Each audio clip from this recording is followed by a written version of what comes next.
Welcome to TOAMagic.com's Auction of the People pre-stream. We're breaking down the 8 decks that will be featured in this exclusive event for the top 8 players in our EE6 leaderboard.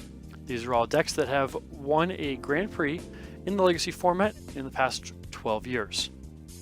That said, let's get to some decks.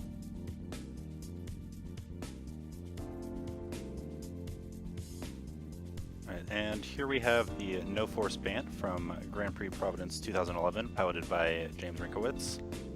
And this deck features a total of 4 mental missteps in the 75, which is, for those of you who played Legacy then, a lot of fun.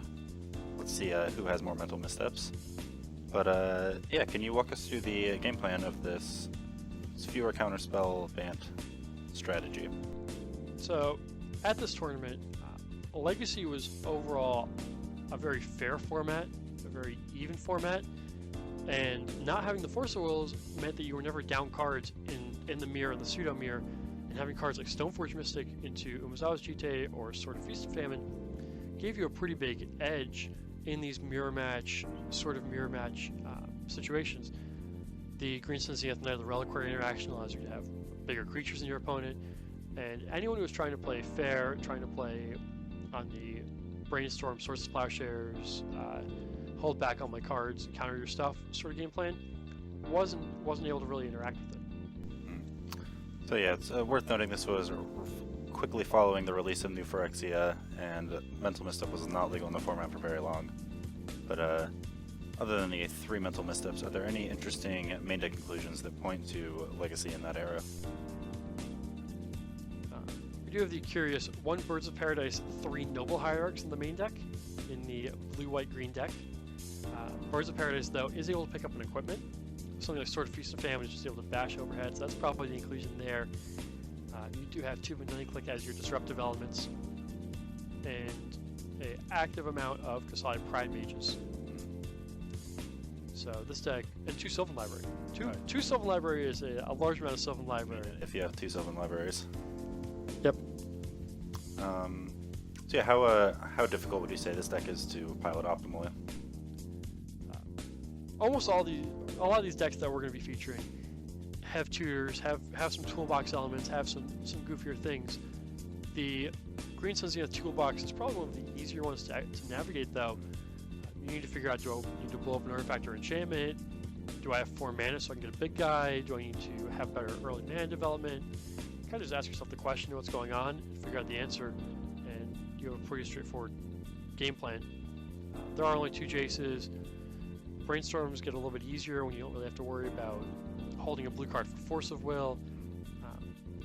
The problem is all your cards are very fair in this deck, and if anyone's trying to be pushy or unfair, you're not going to be doing all that well. The deck that got 2nd place in this tournament, though, was Hivemind, a deck that played basically no 1-drops that mattered, and James got extraordinarily lucky, as he'll admit, to be able to beat Hivemind without any Force of Wills or disruption.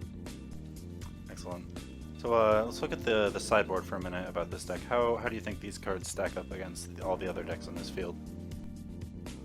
I don't think Rock's Warmonk is really a card against anyone. Not so good. This deck does get to play 4 mental missteps. It's the only deck in the field that gets to play 4 mental missteps, and a lot of its victory, for passive victory, or skill gaps in terms of being difficult to play is going to come down to how these 4 missteps are used throughout. Sideboard also has a 2nd Jite and some other one-of targets for both Knight of the Reliquary and Green Sun Zenith. So it's a fairly reasonable balanced sideboard. You are going to see some weaknesses, though, against a deck like Reanimator or Flash Hulk. I don't think this deck is going to be able to take even a game off either of those. Outside of getting kind of lucky with a misstep against Reanimator. Sure. So yeah, how much life and cards do you think will be paid for the choice to play with 4 mental missteps? James is a New York area player, good player, but unfortunately your deck has not aged well. The way the format works, there is going to be the person who has 7th overall pick is going to pick between the 2 decks to auction, and the 8th seed will have to play whatever deck they get, or unless they've drafted one already. But someone's going to have to play the 8th deck. They're going to get the full 7 cards, the full 20 life. And James, you might just be that lucky guy who gets the 7 cards and 20 life. Sums it up pretty well, I would say.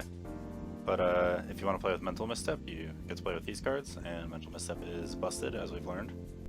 And another Reliquary. Another Reliquary is good too. Oh yeah, a lot of these cards are still pretty popular in Legacy, just not exactly in this configuration. So there we have the No Force Bant strategy by James Rinkowitz, which took down Grand Prix Providence.